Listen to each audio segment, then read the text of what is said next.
La guerre contre le terrorisme se poursuit. Le Shin Bet a annoncé ce lundi qu'il avait déjoué une attaque à la bombe planifiée par des terroristes de la bande de Gaza en Cisjordanie. La bombe, qui a été saisie à temps, était cachée dans un extincteur et était prête à être activée. Selon le communiqué du Shin Bet, l'attaque a été déjouée le 14 décembre au terme d'une opération conjointe du Shin Bet et de Tsahal qui a duré des semaines.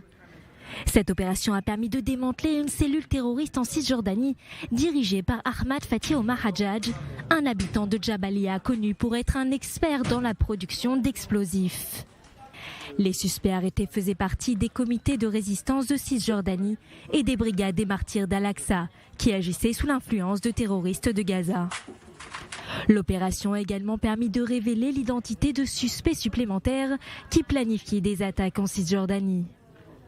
L'État d'Israël prend très au sérieux l'activité terroriste dirigée depuis la bande de Gaza, s'efforce de contrecarrer toute menace et tient le Hamas pour responsable de toutes les activités terroristes de la bande de Gaza. Selon les renseignements, la cellule terroriste prévoyait de placer la bombe à un arrêt de bus à Tel Aviv ou à Jérusalem, ou même dans un bus. La bombe était similaire à celle qui a été utilisée lors de l'attaque perpétrée à Jérusalem le 23 novembre dernier et qui a coûté la vie à 2 Israéliens.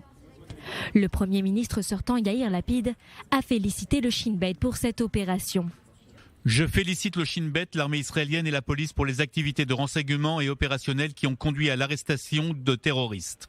L'État d'Israël mettra la main sur tout celui qui tentera de nuire à ses citoyens. En parallèle, le Shin Bet a déclaré avoir arrêté 9 Palestiniens à Jénine.